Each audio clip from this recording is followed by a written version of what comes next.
this is going to be our last broadcast on Africa Rise TV. Live broadcast on Africa Rise TV for the year 2021. And our guest, of course, is none other than Senator Dino Melaye, a Nigerian politician, an astute one at that. So today we will be talking about the consequences of the unilateral travel ban on African countries by Europe. Okay, so as you join this broadcast, do the needful. Share. If you haven't liked, followed, or subscribed to our channels, please do so. On Facebook, it is Africa Rise TV. On YouTube, it is Africa Rise TV. And on Instagram, it is Africa_Rise.tv. So without taking too much of your time, I want to play a 2-minute, less than 2-minute clip to just echo what the ambassador, UK ambassador to Nigeria said to a journalist a couple of days ago. But in terms of why Nigeria was added to our red list, I want to really stress the importance we attach to an objective, evidence-based health system. The way this is done is that countries are reviewed by our health teams, our health security agency, who actually work very closely with your NCDC. And particularly what they look at, and in the case of Nigeria, these two factors were what made the decision to add Nigeria to the red list. So the first is, as of the 4th of December, when the decision was taken, there were 21 cases of Omicron arising from travellers coming from Nigeria to the UK. 19 of those were direct travel links. So in other words, people who got on a direct flight, obviously either from Abuja or Lagos, and 2 were Nigeria was part of their travel itinerary. That was the second highest after South Africa. So that's the first factor. The second factor is because we have such strong relationship, the volume of travel from Nigeria to the UK is very high, much higher than many other African countries or Middle East countries. You're one of our biggest markets, and for BA, this is one of their most profitable routes. That's because the volume of traffic is extremely high. So that was the health assessment that determined why Nigeria specifically was added to the red list. There are other factors taken into account. Was that all? Okay. So welcome everyone. Joseph John Peter, welcome. Right, about now I'm just going to introduce Senator Dino Melaye, all the way from Abuja. Happy Sunday, Senator Dino. Yeah, thank you very much. Right, so we're very pleased to have you on Africa Rise TV. And the discussion for today, one of the things that I want to say first is the commentary that the South African president made concerning the travel ban on South Africa. The reason I want to make reference to that is because having listened to what the commissioner, the British commissioner to Nigeria has said, the High Commissioner has said, then you begin to wonder why that African countries are dealt with in the manner that Europe deals with African countries and their leaders. For instance, I would imagine that if it was the case with other Western nations, that would they have called in to have a proper discussion, respectful discussions with the leaders of those countries before going ahead to say that they have banned those countries from traveling. So let's take it from there. The consequences of the decision of European countries to, on their own, without consulting the African counterpart, and just calling them and saying you're banned from coming to Europe.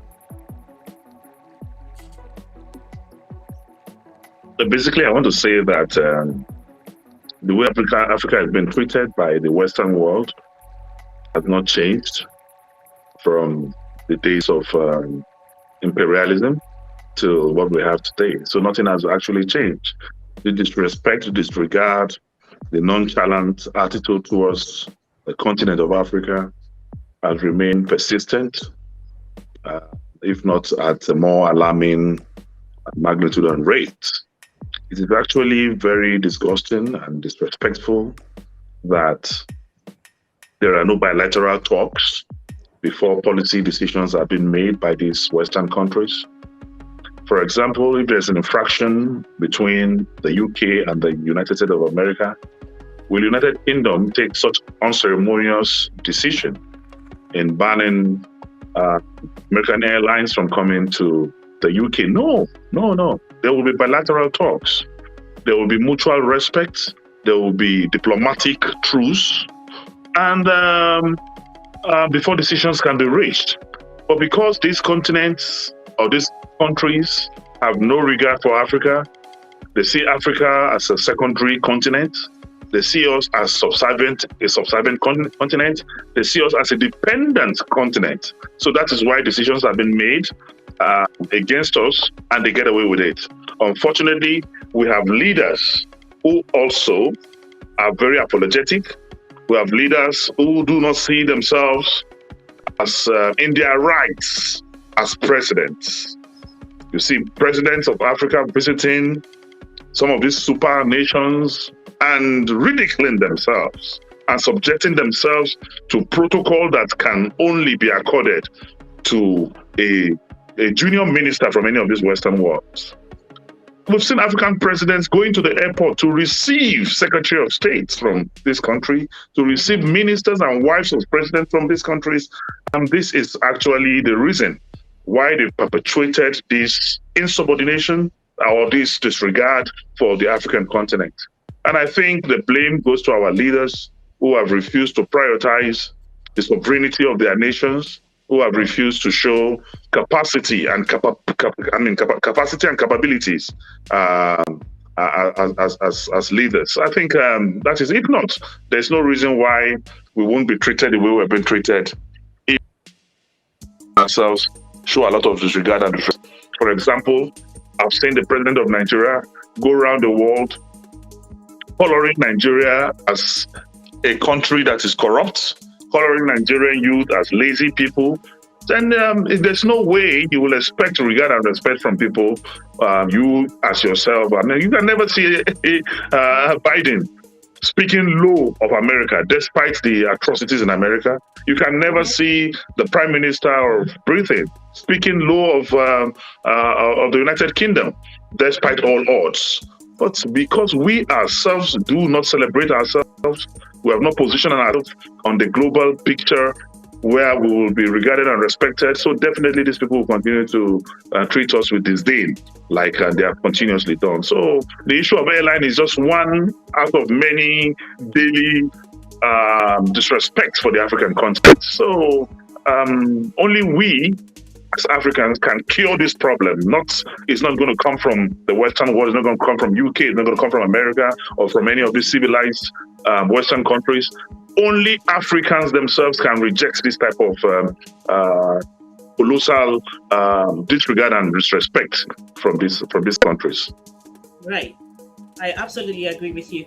And looking at how quickly they turned around to lift the ban, one begins to wonder, what was it? What were the things that changed? Because listening to the High Commissioner talk about the reason Nigeria was put on the list, that's basically for Nigerians because the interview was done in Nigeria. She's the High Commissioner to Nigeria. So I'm not sure what they said to the other African nations that they put on the red list and put a ban on. Having listened to what she said, what exactly changed, and why do you think there was a U-turn in a short space of time to lift the ban? I think for the first time, the Minister of Aviation of Nigeria was very vociferous and it happened between Nigeria and the UK and Canada and also United Arab Emirates, where immediately there was also a ban on Emirates Airline to Nigeria because they refused to respect the bilateral agreement between Nigeria and the UAE, where they have 13 flights per week into Nigeria, and they are giving the Nigerian airline operating the UK Peace, airline, just one slot. I mean, you can understand that kind of disrespect. One slot. When you are getting 13 slots from here, you only gave one on the other end. But because of the reaction of the Ministry of Aviation and the federal government of Nigeria, quickly they realized that it is a Same for British Airways, because they realize that we're beginning to take a strong stand, and they know the economic loss to the British Airways in this period of festivity, Christmas and New Year. They know what the colossal loss that will come, and that is the reason. The reversion is because of economic interest. It's not because they have respect for Nigeria or because they have respect for the continent of Africa. It is because they are at the loss in terms of financial loss to the British government, and by extension the British Airways and Emirates, and the same for Canada. So it is from this economic interest. So forget what the High Commissioner is saying. No, that is Bangladesh. Right. Picking from what you said, but the words you used, you said respect. Over the time of lockdown and COVID, and a lot of awakening has happened on the minds of Africans, young and old. When I listen to the President Ramaphosa of South Africa use words like they treat us like the sort of mentality they still carry, and when they talk to us, the way they called him on the phone and said they didn't ask for his opinion, they just said to him, "You have been banned." He used words that we have been using as ordinary citizens, as Africans all around the world, the colonial mentality of thinking that we are subservient to them. So what do you reckon with the noise, so to speak, that we make, the ordinary people that we use our platforms to make? Do you think that the leaders on the African continent are beginning to get a feel of it, and it's beginning to make a difference? Because when I listen to President Ramaphosa use words that only people like us have been using, and pointing fingers at the colonial mentality in the way Africans are treated abroad and on the continent, do you think it's made a difference or an impact to the way the African leaders are beginning to think? I think the African leaders must actually wake up from their slumber. They must understand that African nations are sovereignty of their own, and they must demand respect from the so-called superpowers or the Western world. And I think what the president of South Africa has done is just the beginning of a revolution. And I do believe that African presidents must imbibe and indoctrinate in themselves that self-esteem, first respect for their nations and countries, because the West must know that they are dependent on Africa, and it's not the other way around, because most of them cannot survive without Africa. That is the truth. It's because we've sold ourselves cheaply to them. It is because we have shown ourselves as subordinates to them, and that is why we're being treated at this very low, abysmal level. And I do expect that all African presidents must rise and wake up from their slumber and call a spade, and not just an agricultural implement. I'm sorry. I just had power interruption, so I'm sure the generator is going to come up very soon. So I just want to say, without fear or favor, that African leaders must wake up from their slumber. They must make sure that they become very authoritative and possibly draconian in their relationship, in their diplomatic relationship with this Western world. They cannot do without us. They only pretend to be superior, and in the name of grants, in the name of, but what they are getting out of Africa is too enormous. For example, the United Kingdom is yet to return back to Nigeria the loot of Umar Diko that was deposited in the United Kingdom 40 years after. We still have the loot of people like Daniel Arap Moi, people like Sergeant Samuel Doe. The monies from people like Alamisia and Co. is still in the United Kingdom, and this is the money they are using to develop themselves. Go to the Swiss banks today, you'll find out that the wealth of Africa is being repatriated. It's yet to be repatriated. So I want to say, without fear or favor, that we must, as African leaders, begin to assert our independence, begin to assert our sovereignty, begin to assert that the West needs help from Africa, and it's not the other way around. Coming to campaign about polio, campaign about malaria and all that here, it's not the problem of Africa is not malaria and polio. What has been taken out of Africa, understand, by these people is more than enough to develop Africa. And now Africa must live for Africa. Africa must build for Africa. Africans must stop giving contracts to German companies like Julius Berger, must stop giving contracts to foreign firms, because we can survive without foreign assistance. So we must stop this beggarly attitude of being by being playing a second fiddle with this international community. It's time to get it right. So in trying to stop playing second fiddle to these European nations or the West, and in trying to make sure that the African leaders are respected, what must these African leaders do? Practical things to do. Because when I listen to President Ramaphosa talk about saying that they want to begin to make the vaccines on the African continent, and they're being told that they're going to only allow them, they refuse to open up the rights, the intellectual property rights to what is in those vaccines they've sent to Africa. And they're saying to them, we're just going to give you the entire thing, and then you can refill and give it to your people. And he's saying, no, we want to be able to make these decisions, produce these vaccines on the continent. That way, it will also stop the brain drain that happens to the African continent, with all our young people running to Europe and America because they cannot find the sort of job that they've gone to university to study in that area. So, what will these African leaders begin to do practical things on if Europe and America will not let them do what they need to do? The African leaders must begin to be responsible. There's no justice in Africa, and there is no justice between the leaders of Africa and the citizens of Africa. African leaders must start treating Africans as customers. It must be a government-customer relationship. If you see most of the multinationals today, treat their customers with respect. In fact, there's a popular say here that the customer is the king. You can see a bricklayer or a roadside mechanic picking his phone to call the MTN customer service line. And the other graduate lady at the other end is addressing these roadside mechanic. Good afternoon, sir. How are you, sir? What can I do for you, sir? Can I help you? And you can see the courtesy, you can see the respect, you can see the dignity, And if African leaders start treating Africans like customers and begin to give customer care to the citizens, then we will begin to get somewhere. If African leaders can abhor corruption, maladministration, and poverty, then Africans will begin to develop hope and interest in Africa.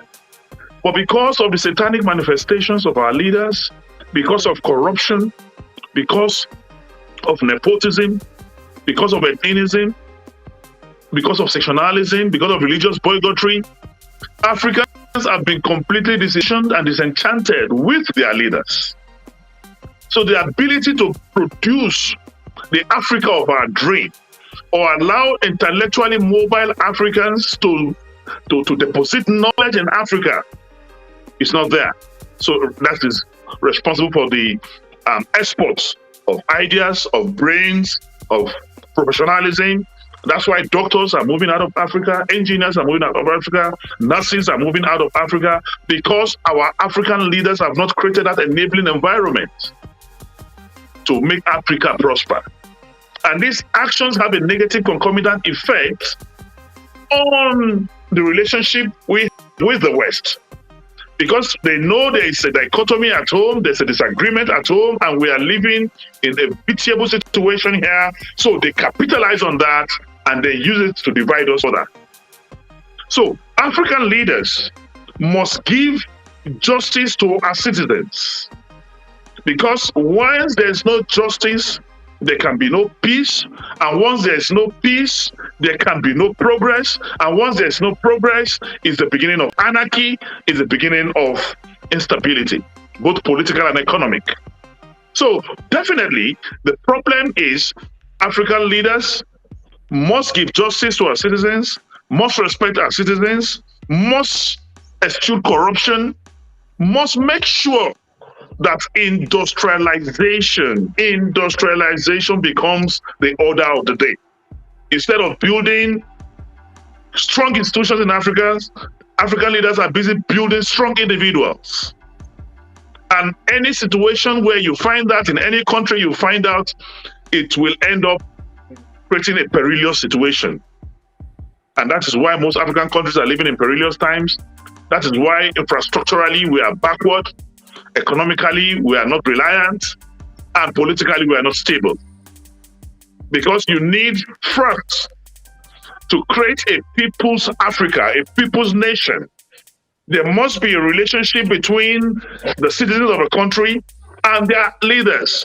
But once there is no trust between the leadership and the people, then you are definitely going to create an outrageously calamitous situation that will become a fertilizer and fuel for the Western world to continue to subjugate you, to continue to oppress you, and to continue to economically enslave you.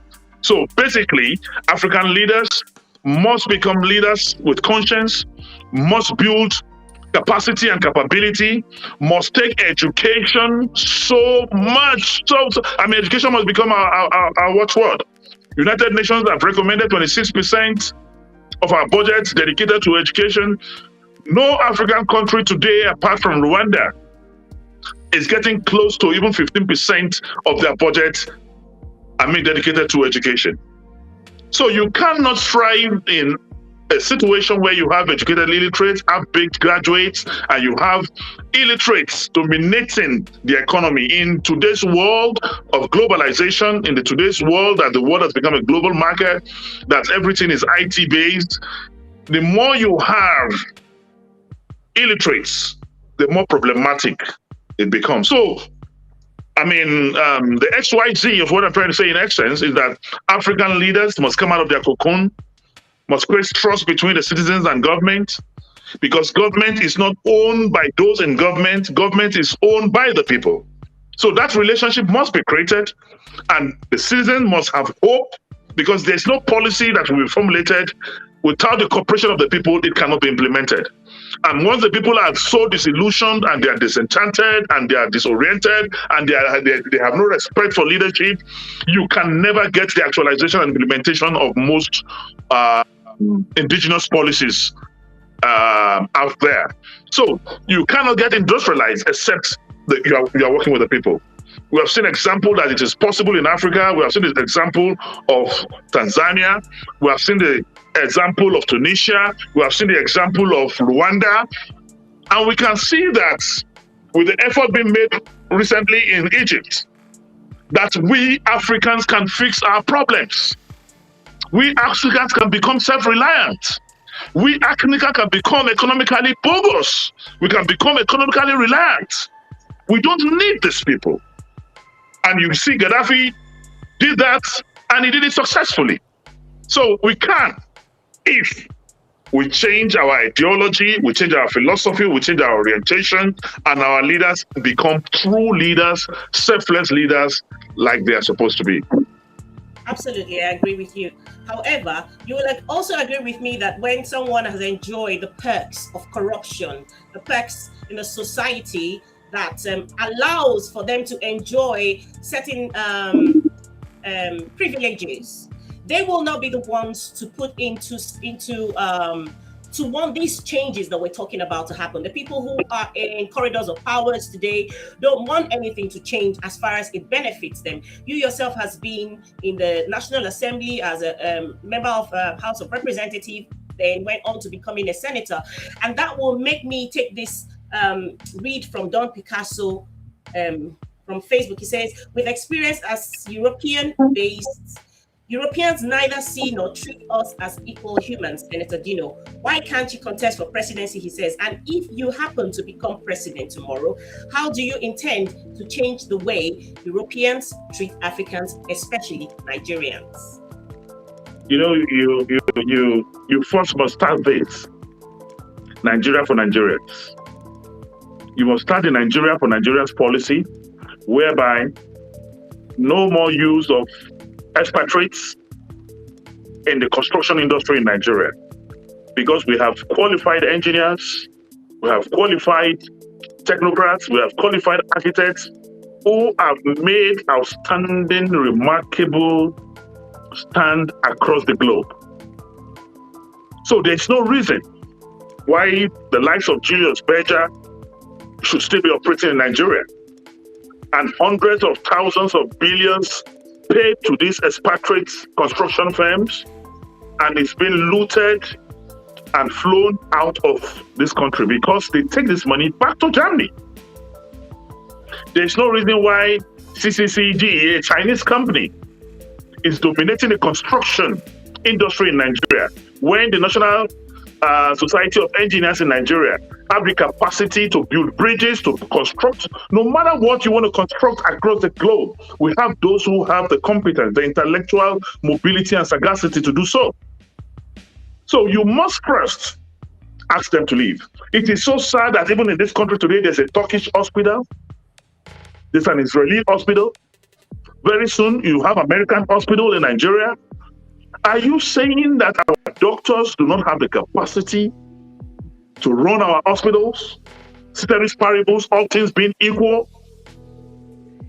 So you must address these fundamental issues because this country is being subjugated and oppressed because of the presence of these imperialist actors. So you must make sure that you build a Nigeria for Nigerians. Let's go back indigenous because we have the capacity to run our affairs ourselves. Today in this country, people want to go to the supermarket. There's ever no supermarket owned by Igbo Nigeria, but people rather want to go to supermarket that is being run by foreigners. So you must first, through legislation, because they will not allow you to do same in their own countries. They can't. And they will never allow you to do that. So why will 60-70% of your capital projects go to foreign firms when you have indigenous capacity to do same? That's one. Two, you must improve the level of education in the country. When I was a student in my secondary school, biology, I was given a frog to dissect and label during my WAEC. I get a live cockroach to draw and label. But today, what we have is alternative to practical. You can only imagine a frog and then draw a frog. And this also have a negative resultant effect even on our doctors. When I was in a university over 2 decades ago, each medical student is given a cadaver. Cadaver is a dead body to mutilate, to learn, to use for research, for training. But today you bring 100 people together with one cadaver and say, if you open here, what you're going to see is something that looks like this. It's responsible for killer doctors. That's why most of our hospitals are now mere consulting clinics. So we must go back to the basics to correct, change our educational curriculum. Then make ICT compulsory from kindergarten level, from nursery and primary. By the time we do this over the years, we are now going to build a new society where the kids and children and words will become more intellectually mobile, more ICT compliant, because those years where you have people with extractive industry mentality as the richest people in the world, that era is over 30 years ago. But that's when you used to have people like King Fahad, Sultan of Brunei, the richest people in the world. Today, ideas rule the world.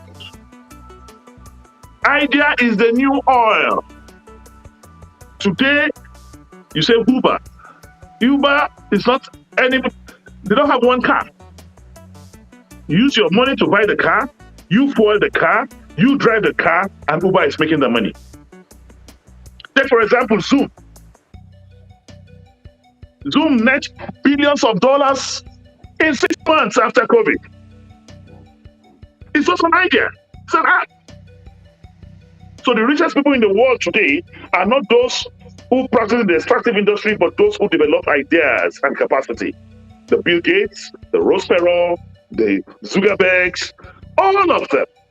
So you must now internalize education that is technology-based. Information technology is very key to there's a connection, there's a nexus, there's a geometric relationship between information technology and economic empowerment. So we must build our education as a nation. We must fight corruption to stand still, not selective corruption. We must build a country where democracy will be democracy. Government of the people, by the people, and for the people. Not greediocracy. Government of the greedy, by the greedy, and for the greedy. We must become a meritorious society where merits are rewarded, not a mediocre society. We must eschew nepotism. And what is nepotism? The literal interpretation of nepotism is giving carpentry job to a tailor. At a time in national history in this country, a lawyer was the group MD of NNPC. So there's no way you give carpentry to a tailor and it will succeed. We must start using square pegs and square holes.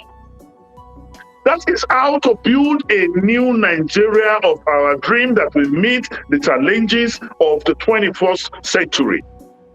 Because as it is today, this country is not only sick, but equally suffers from what I call a dreadful congenital abnormality. There's a need for amelioration, there's a need for palliation, there's a need for correction. So we must instantaneous steps in building a new Nigeria. So for the man asking what I will do is what I'm stating, where the green passport will be respected even by the United States of America.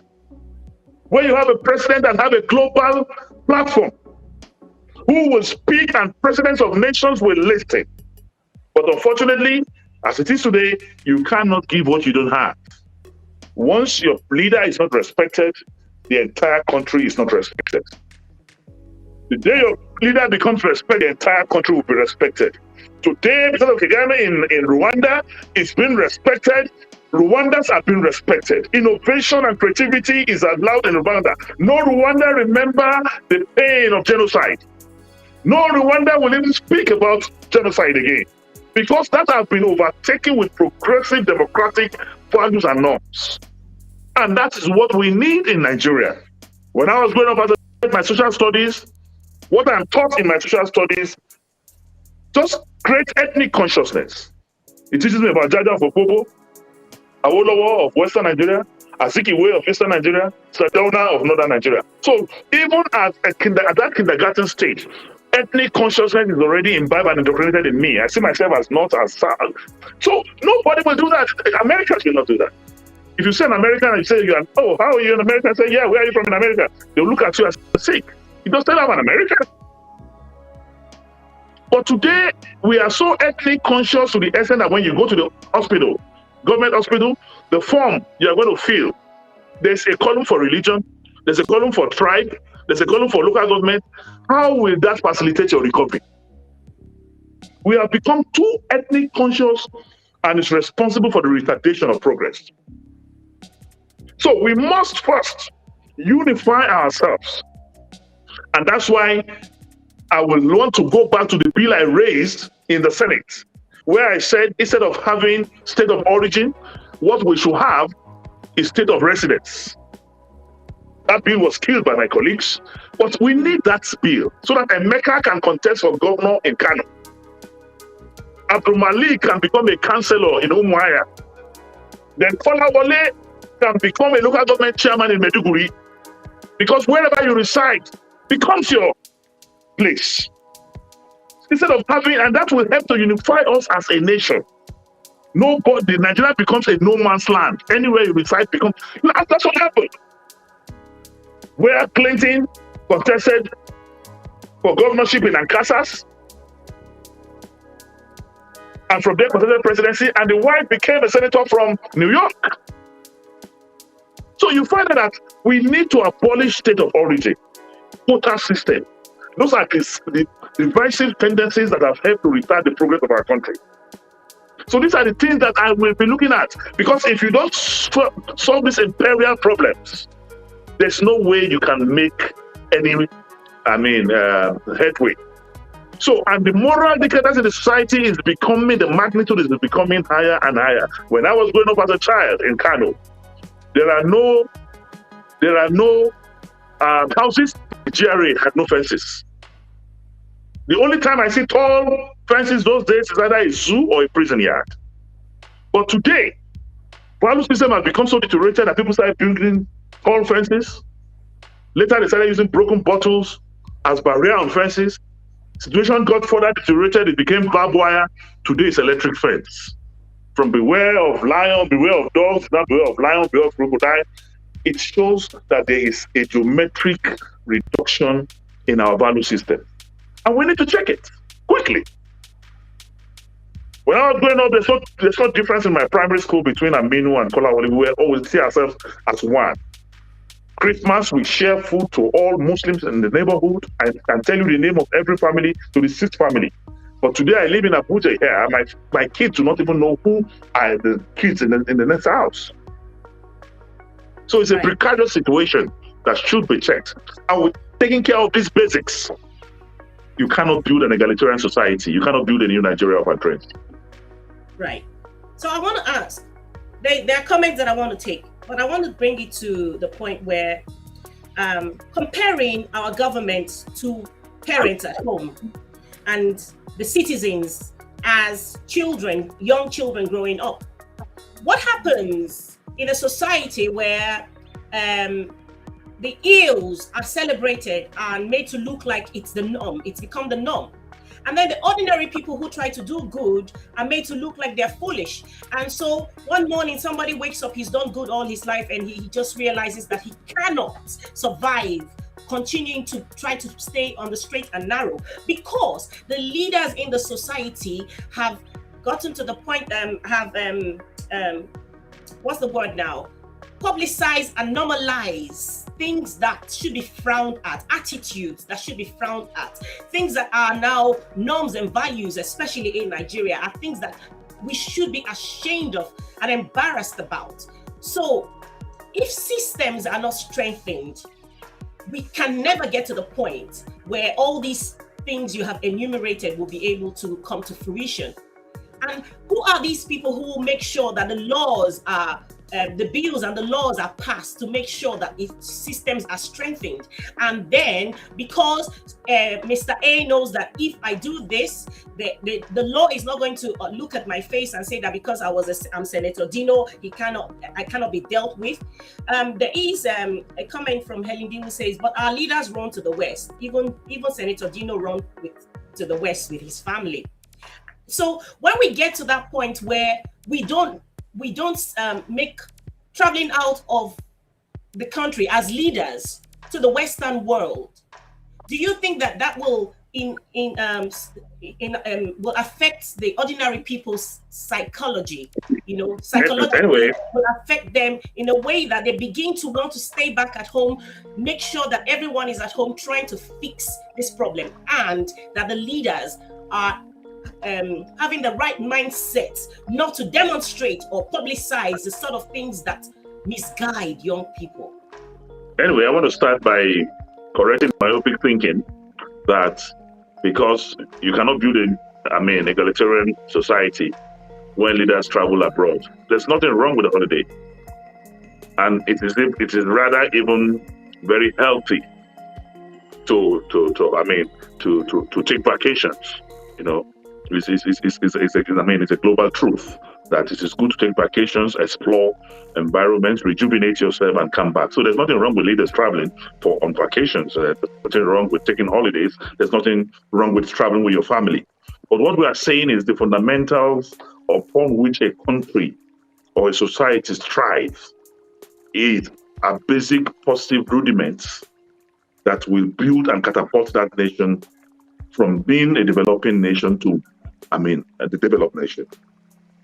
A particular country in this world jumped the second stage of development. It didn't happen by accident. It happened by strategic planning and strategic positioning. 25, 30 years ago, Dubai was nowhere, it was an island. Not only 10% of Dubai land was developed 30 years ago. But the king died, and somebody sat down, rolled up his sleeves, and looked for people from the engineering, from the medical, from this, from that. Say, okay, let us build a new Dubai. And what was their vision? They wanted Dubai to become the busiest air route in the world. And tenaciously, sincerely followed it.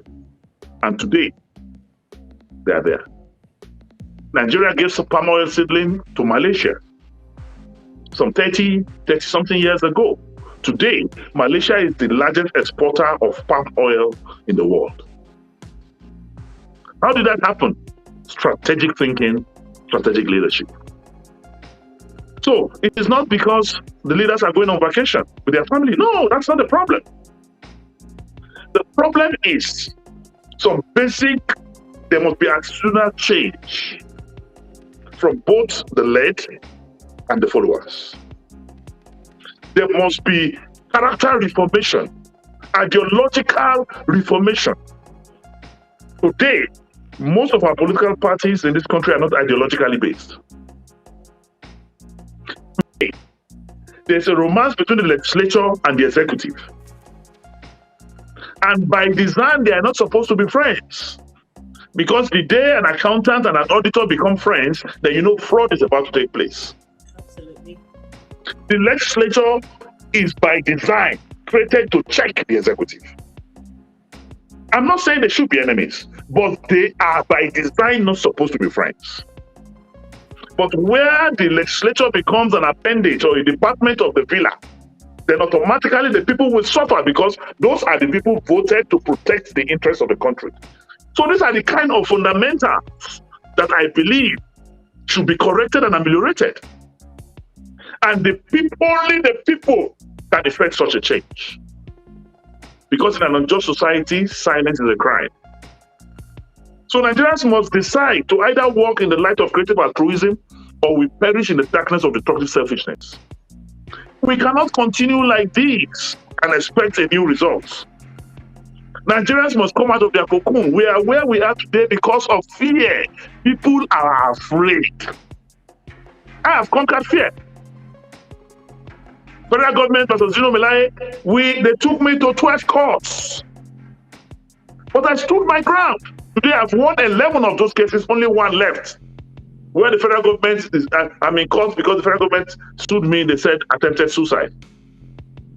So I've won 11. So Nigerians must become tenacious, must become resolute, must ask questions, must hold government accountable,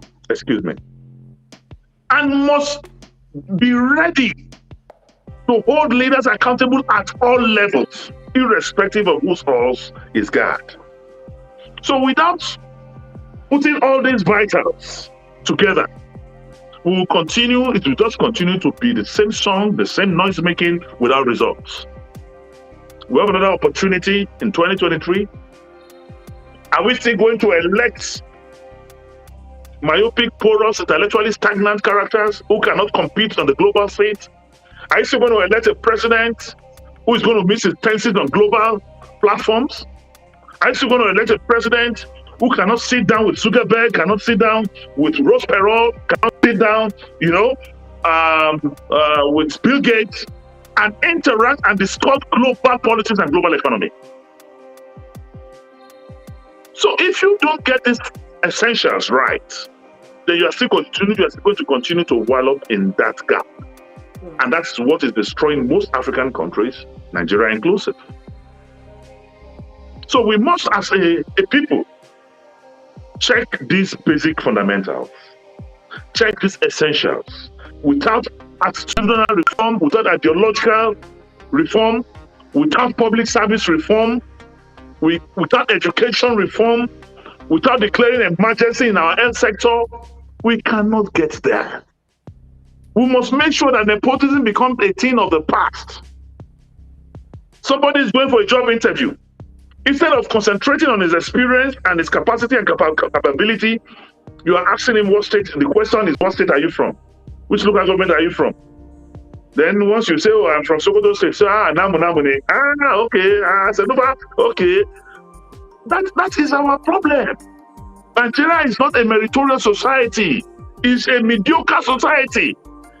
where the weak becomes stronger and the stronger becomes weak. For example, we must abolish quota system.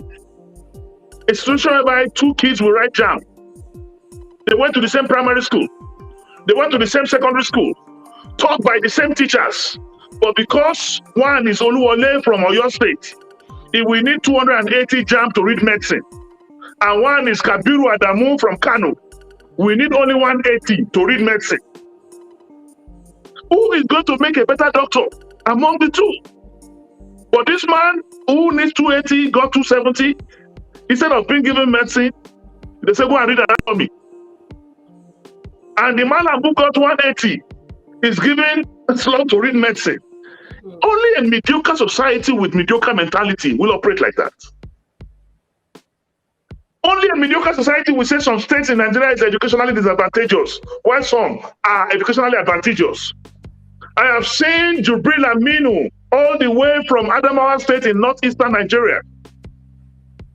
Till this minute I am speaking, no one is yet to beat his record in the Faculty of Medicine in the University of Ibadan.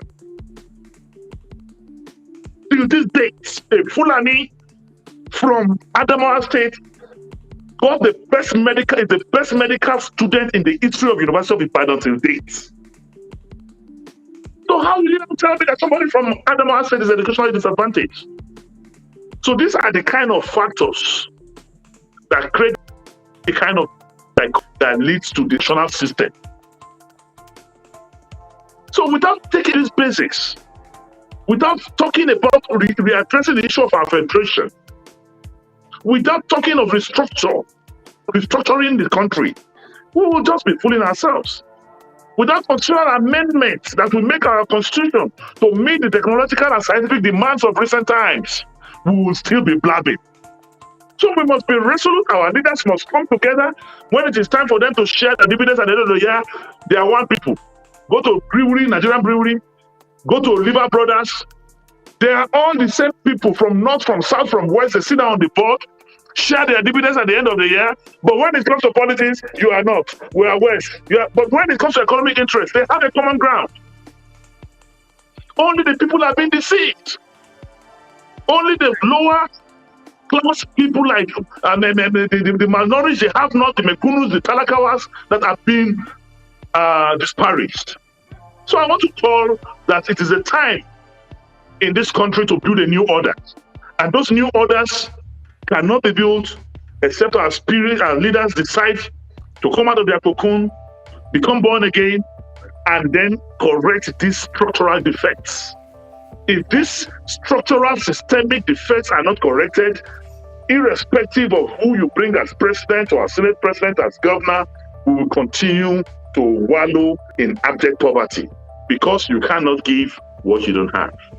And Absolutely. You need those structures. You need those structures to implement progressive policies. So no matter how good a drug is, the drug only becomes effective when the problem is diagnosed. Absolutely. You know, you took it out of my mouth because I wanted to ask, my final question was going to be that there are many other people who have come even before Buhari came. I'm sure a lot of them had brilliant ideas in their minds of how they were going to make things work, how they were going to change things as individual people. However, the route they choose to use is totally different. We know that.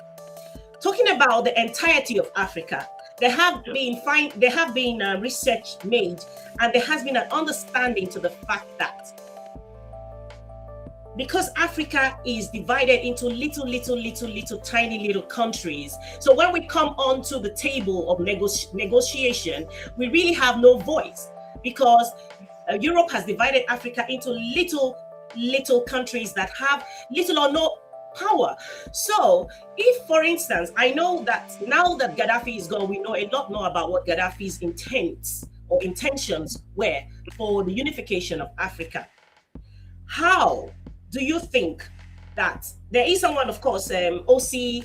Nziogo, who says 61 years on, Britain is still being blamed for Nigeria's failings. Time to man up, take responsibility for mediocrity. That's one angle of it. But do we fail to see that even after 61 years, that there is external factors that will not even allow us as Africans to talk among ourselves, to begin to come together under the umbrella of the African Union to say that these are practical steps we can take as African people to begin to salvage and undo the damage that has been done to the little bitty countries that exist on the African continent. And so if you ever had an opportunity to be in positions like that, what do you think, now that you've overcome fear, what do you think you can do? What are the things you can do to make sure that these things that the Pan-Africanists have had, the ideas that Pan-Africanists, the brave ones have had, who of course are no longer here with us, how do you think, or what do you think you can do? Bearing in mind that a lot of the factors that is making us suffer today are external. Basically, Susan, I want to start by saying that I think the problem with Africa is not the size of our countries. No, that has nothing to do with the states of Africa or what it is now. No. I don't think the size of our countries or the population mass is responsible for the catastrophe we experience. No, I just want to say that what we need as Africans is actually for Africans to come together. We must kill this Anglophone and Francophone dichotomy in Africa, because countries that have been how do I put it now, that inherited the French mentorship, most of them till today are still under the enclave of France, and they've used this Anglophone and Francophone country ideas to create serious problem, separation in Africa. Is it the Chad? Is it Cameroon? Is it that they've created that deliberate dichotomy between the Anglophones and the Francophones? And so even when we go to the table of discussion, there's still a caucus of Anglophone countries and Francophone countries. So we cannot be talking of progress when there's already a division, an outline division, a man-made dichotomy, even within Africa. So we must first solve that problem. We cannot have a one currency Africa because of this problem. We cannot have a one free trade Africa because of that problem. So I think that it's not the size of countries, no. And unfortunately, the world is now a global market. You cannot individualize your operations. You cannot stand in isolation. You must relate. We have seen what is happening to the UK now after the exit of the Brexit. Understand? Because you can't, there's no way you stand alone. So we must build that community effort, that togetherness thing. And in doing that, domestic problems are treated domestically. Before we begin to talk about a continental persuasion, each country in Africa must first go back to sort their problem domestically. When you are domestically strong, then you can now externalize your potentials in relationship between within the continent. So my advice is there's a need for a serious bilateral talk among the presidents of Africa. And in doing that, there must be sincerity of purpose, of heart and commitment. And we must throw away the issue of imperialism and the main issue of countries, understand that governed us in the past, whether France, whether British or American. We must throw all that away. If we continue to romance with those ideologies of these imperialist nations, then automatically we will continue to wallow and subject ourselves to the caprices of the West. So I want to say that there's a window. We just need to look for leaders with capacity. We just need to look for people who have the capacity and capability. We have to look for people who know what time it is in the world now. We have to look for people who understand the macro and micro of global economy. Because without this conceptualizing global politics, you cannot. That's the problem we have. Buhari is intellectually stagnant. He does not understand global politics. He cannot understand global economy. So it is difficult for you to begin to explain to him. It's like speaking in tongues because he won't get it. So we need a president who will roll his sleeves who understand what time it is in the world, who understand global economy and global politics, who understand, who's got the managerial skill and is indoctrinated with the art of civil administration and the rudiment of politics, who will go to United Nations and speak and get an applause from Biden because he's talking science and he understands what he's saying and is well schooled and tutored. That is when we can begin to get international attention. But when you have people who in themselves are presidents of nations, but they have no email address, they don't even understand what it means. If you tell them Instagram, you are speaking in tongues, they don't know what it is. A president must possess the capacity to understand his environment and what is happening in his environment. Because that is what the world is all about now. Not a president without email address, not a president that cannot operate a laptop. Then automatically you are back to ancient of days. You are back to the days of Homo erectus and Homo sapiens. So without capacity is the most important. You must have capacity. You must have capability. Then you must have the oratorial skill to translate this to public consumption and then indoctrinate your population with it. That's what has happened in Rwanda. The man told them he exported what is got internally, and the people bought it because they saw sincerity of purpose. And there's now support for people. People started paying their taxes. People started defecating on the streets. People started saying that, come, let us support this man to succeed, because he got a vision. And the Bible, the word of God says, where there's no vision, the people perish. Once there's no vision, it's like a car being driven without a steering. So we must look for people with capacity. We must vote for people with vision. We must have people who can compete with scientific and technological demands of recent times. Yes. And on that note, I want to say finally, so that we don't go too much over 1 hour of broadcast, I want to ask you, with the benefit of hindsight, what would you have done differently as a politician in the Nigerian National Assembly, both as a House of Representative and as a senator? What do you think you could have done differently to avert the current situation Nigeria finds herself? Because every single person of that was in the National Assembly contributed to, in some way or the other, to the reality of what Nigerians face today. Yeah, I want to differ that it's not the problem of leadership alone. It also had the problem of followership. People who take money to vote definitely give us the kind of leadership we have.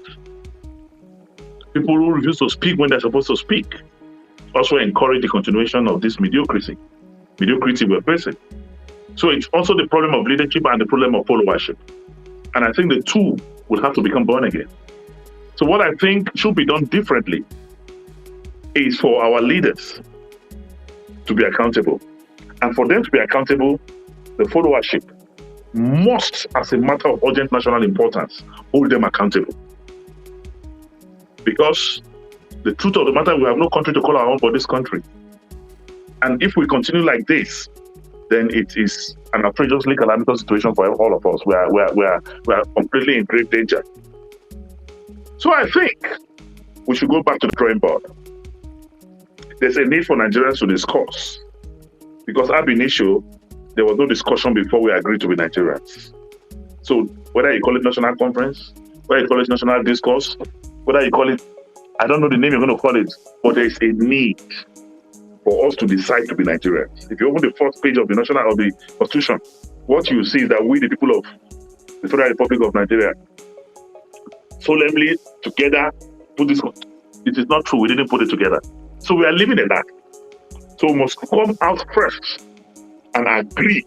All the federating units in this country, all the ethnic nationalities in this country must come together, sit down and agree for us to have. And the basic solution is restructuring. And that cannot happen without a discussion. So we must discuss. And these discussions will now bring out a template. Then we can now begin to say, okay, we have 20 years developmental plan. We have 50 years developmental plan. We have 10 years developmental plan. But as it is today, there's no plan, there's nothing, we're just living. And that's why we are borrowing indiscriminately. because there's no strategic developmental plan to take us out of the woods. Thank you very much. Thank you so much for your time. Even though something just came to my mind, which I must ask you, and that's the fact that with all the noise we made in the diaspora, on the continent, with the pictures all over the place of the killings happening in Nigeria, what, in your opinion, is the reason why there is no international condemnation on the administration of President Muhammadu Buhari? Because they have not the sincerity of purpose in fighting the war. Instead of fighting the war has become an instrument for looting. And these international communities, their ears are on the ground and they know how to find out. So when we have a government that is serious about fighting the war, there will be international collaboration to help. But once there's no intention by the country and the leadership of the country itself to fight a just war, then the international communities will just never be part of it. But once there's sincerity of purpose of heart and commitment with proper security architecture to fight the war, there will be global intervention. Well, I would want to think that first they will start by condemning. It would have started with public condemnation of what is happening to ordinary citizens of Nigeria. That never happened. So before even we get to the collaboration, the public condemnation of turning blind eye to the innocent lives being taken on the African continent. My dear, no country is the world police. Nigeria is a sovereign nation. Before any country would like to intervene, they want to see the efforts you are putting in domestically. If not, their efforts will be useless if you are not resolute yourself in fighting the war. Because they need the collaboration of both your military, your intelligence, and everything to partner with you. And once there is a loophole or there is a semblance of a funny game going on, no country will want to risk that. All right, thank you. Thank you very much. Thank you. I'm so sorry. Excuse my cold. I was coughing and sneezing. That's fine. Absolutely fine. But it's not COVID. I can assure you it's not COVID. It's all right. All right. Cheers. Thank you. All right. Take care. Thank you. Okay. God. Oh, yes. Thank you, guys. Thank you for joining in today's broadcast. This is going to be our last broadcast for the year 2021. We will be back in the new year. However, we keep updating you with our videos on our page, on our YouTube channel. So keep it locked. If you haven't liked, followed, or subscribed to our channels, please do so. It's Africa Rise TV on Facebook, Africa Rise TV on YouTube, Africa_Rise.tv on Instagram. I love we had a lot of comments come in. I couldn't take a lot of them because, of course, Senator Dino is someone who takes, he does feel the time that we have with a lot of information and talking and all that. So I look forward to seeing you guys over the season. On the other side, on my personal page, I will be very active. Thank you all. Thank you, Africa. Thank you, everybody who supports Africa Rise TV from January all the way till now. It hasn't been easy. Haven't come off from the total lockdown, which during the time we started this program, and it was so convenient to come out almost every day, and now it's become a little tricky, but we still stay true. The reason is because we are really passionate about what we do on this platform, about informing, educating, sensitizing. And so we will be back in the new year with, special guests. And we look forward to rubbing minds in the new year. I love you all. God bless you. And have a wonderful, wonderful end of year celebrations. And see you in the new year. Take care.